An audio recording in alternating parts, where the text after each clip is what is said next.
Okay, hano ngiye kukwereka uburyo igihe Google Adsense yawe yajemo ikibazo muri YouTube ushobora kuyihindura hajemo errors imeze gutya ariko no kuvuga ngo barakubwira ngo change associations cyangwa se go to Adsense for YouTube. Iyo bimeze gutya biba bigishoboka, hari amahirwe yuko iyi errors wayikuramo. Uyikuramo gute rero? Cyangwa se undi mbere yuko njyaho ubiterwa n'iki? You associated the Adsense for YouTube account was disapproved. This may be due to an existing account or recent email from Adsence. Your recent email from Adsence no reply at google.com has more details. Hano nyine barimo rakubwira ngo wakoze icyo bita association, no guhuza Adsence na account yawe ya YouTube nibyemerwa bitewe nuko wenda hari account yindi ushobora kuba wari ufite, bikaba byatumye nyine iyi ngiyi wari ugiye gukoresha bitari bukoneka. Nta muntu wemerewe kugira konte zirenze imwe muri Adsence. Bakubwiye ngo rero ubundi busobanuro buri muri email yoherejwe na Adsence kuri YouTube, bagusobanurira impamvu. Reka naho tugende turimo niba harimo ikintu gishyashya na be nakubwira. Bavuze ngo ni ati turasacinga Adsence no reply.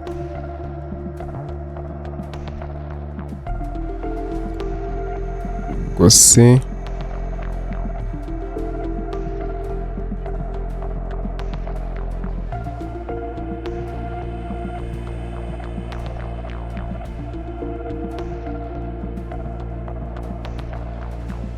nangaha High World Lines yicano niko yitwaga.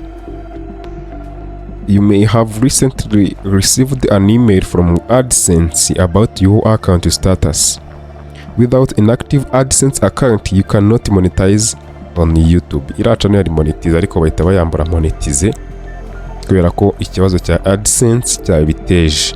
None bakubwiraga ngo account iri active ya Adsence ikora niyo ukeneye kugira ngo monetize YouTube channel yawe. Ngo none se ni ibiki byabo byatewe icyo kibazo? Search your inbox for email at Adsence ni ibingibi n'ubundi to find out what went wrong. Instructions to set up your Adsence account can be found here. Hari ibitwa kandi ukabona amabwiriza y'uburyo wa setting Adsence yawe. Common issue include ibibazo by'ingenzi bikunze kuvuka cyangwa se bihuriho n'abantu benshi ni ibingibi: duplicate account ziri ebyiri ariko z'umuntu umwe. Ushobora kuba warafunguye Adsence udafite na YouTube bikarangira n'umuntu wongeye ugafungura indi utabizi nyuma y'uko channel yawe yamonetize. Ubwo nyine ubukoze account ebyiri icyarimwe, rero bishobora gutuma Adsence yawe itaba approved. You can only have one Adsence account. Uwemerewe kugira Adsence account imwe gusa. If you are found to have a duplicate account, you will have to decide whether to use your existing account to monetize your channel or cancel it. Niba uramutse usanzwe ufite account zirenze imwe cyangwa se ebyiri, uba ugomba gufata hagati y'imyanzuro ibiri. Urakoresha iyo usanga nkwe kugira ngo monetize channel yawe, cyangwa se imwe uyicanceling. Website issues cyangwa se ibibazo bya website. To monetize YouTube channel, you will need to complete your Adsence sign up directly from YouTube Studio. Do not create new account from Adsence website using URL unless you intended to monetize that site. Bakubwiye ngo ntuzigere ufungura account ya Adsence cyangwa se ntuzigere ufungura Adsence igihe utagiye ukoresheje website iyo ari yo yose utayifunguye directly from YouTube Studio. Hari ukuntu nyine umuntu afungura YouTube nyine ubwo ufungura Adsence ari uko ugiye kuba monetize gusa kuko nibwo biba bikunda, nibwo uza ugakanda kuri iki gice cya ani ukahita ubona kuri step ya kabiri bakakubaza niba ufite Adsence cyangwa utayifite, waba utayifite bakayicreatinga, waba uyifite ukayiassociatingaho. Ariko igihe nyine utari wa monetize channel nyine bwo ntago wemerewe gufungura Adsence utanyuze muri YouTube Studio ngo bakudirectinge kuri website yabo, bahite banayassociatinga, bahite banayihuza na YouTube channel yabo. Ngo nufungura indi website unyuze kuri link yindi ariyo yose atari YouTube Studio, ngo uzayifungure uje kugiye kumonetize urwo rubuga atari kuyifungura biri aho ngaho gusa uri kugerageza. Ntuzafungura Adsence utagiye kumonetiza channel yawe, cyangwa se ngo ufungure unyuze kuri link ya website indi utagiye kumonetiza iyo website ufunguriyeho Adsence. The Adsence approval and the association process can take up several days. Ngo kwemera Adsence yawe cyangwa se kuyihuza na YouTube yawe bishobora gufata iminsi myinshi, ntago ari umunsi umwe wonyine. Rero reka changing association. Noneho byagenze gutya ukeneye guchanging associations byagenda gute kandi n'undi usanzwe ufite mo duplicate account? Nago ngiye gucanceling iyo konti yari iri muri ino email, ahubwo ngiye kwita mindura kiraho email yanjye imwe yemewe nzi neza ko itari buteze ikibazo, ndakoresha iyo nsanzwe mfite. Yiri duplicate yafunguye nyuma yo nago yemerwa, ndakoresha iyo nafunguye mbere. Ndakanda nga kuri change associations kandi ubwo ndakoresha yafunguriye kuri email itandukanye n'iyi channel iriho, kuko nyine iyi channel iriho ntago nemeye kugira ebyiri channel Adsence zirenze imwe, kuko nyine icyo kibazo cyavutse hano nagiye kwa associatingaho nkoresha iyi email igihe usanzwe ufite nka Adsence cyangwa se wanayikuye ahandi. Adsence ni email, umuntu nakugurisha Adsence bizaba bimeze nka kugurisha Gmail, nubwo bitemewe. Noneho ndakanda hano bambwiye ngo ninkoreshe passkey to confirm that it's really me. Okay, ndakanda hano ngo nashyiramo passkey. Okay, bakashyiramo pin.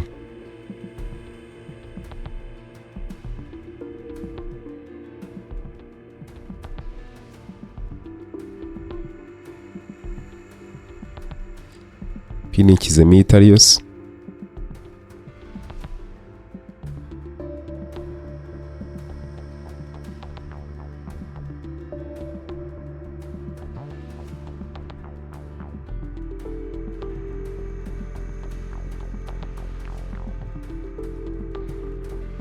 Okay,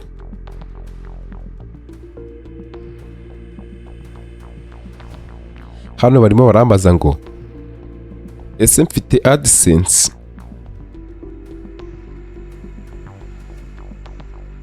nsanganywe kugira ngo nyihuze naho. I do not have an existing account. Ntabwo nzi niba mfite Adsence cyangwa se I don't know. Ibyiza yari ubwa mbere ugiye kumonetiza channel ukanda nganditse ngo I don't know, ntabyo nzi, bakahita bayikurebera bakanayigufungurira. Njyewe rero reka nganda mvuga ngo yes I have an existing Adsence for YouTube, kuko njyewe nyine ndayifite nshaka guhuza nindangiza nkore. Okay, ningera hano barahita bamereza ama email arimo hano ashobora kuba abitse cyangwa se ariho account ya Adsence. Izi mail zirimo hano, iyi ngiyi nayishyizeho biba error, iyi nayo na Adsence ifite, burumvikana ko byakunda. Ariko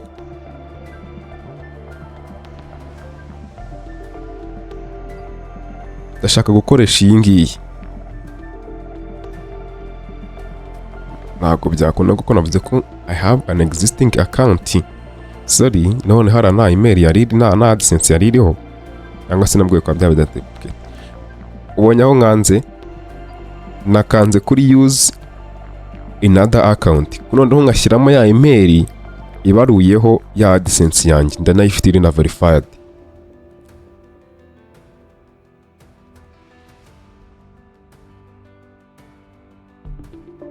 Indangiza nkandi okay, ngashyizemo pin nyine.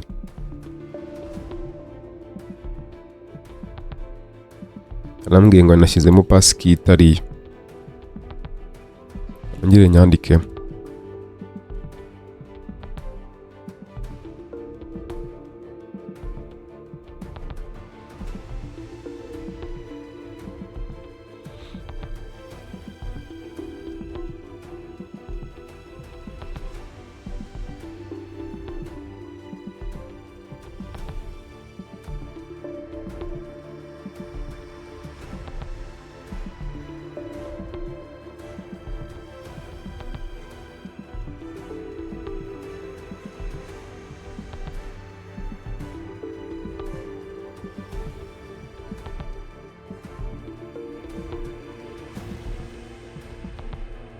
Okay, gutya buriya barahita banjyana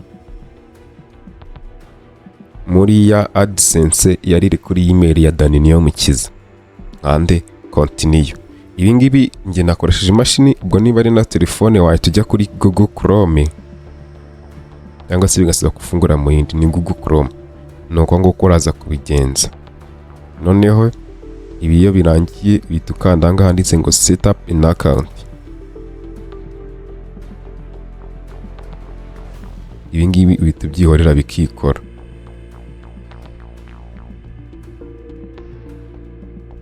Gutyo urabyihorera ubu biba byarangiye. Ibi mbikoze kugira ngo urebereho ugende ukore association ku yandi macano yawe cyangwa se uhindure Adsence yari iriho. Ibi ngibi iyo bikunze ni iminota mikeya bihita biba automatique, ako kanya bikaba birikoze. Chano yabo bari bambuye MONETIZE bakahita bayihereza MONETIZE. Ibi ni ibi ngibi uri kubona hano ko bise birangira. Ubu byarangiye. Ubu dore ya Adsence yagiyeho byahise birangira.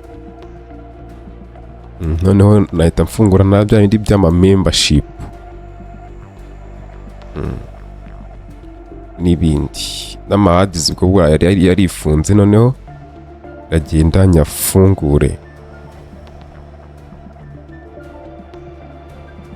Ngaka kandi barakamonetize cyangwa byaba yifunguye. Naribi yica no bari mbara yambuye MONETIZE kubera ikibazo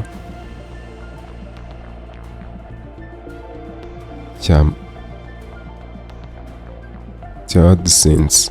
Nubwo na ya yindi ndabona byasubiye ku murongo. Na ya yindi ifite icyo kibazo nayo nyuma y'iminsi 32 uzabikora gutya, n'izindi zose zisigaye nuko nguko.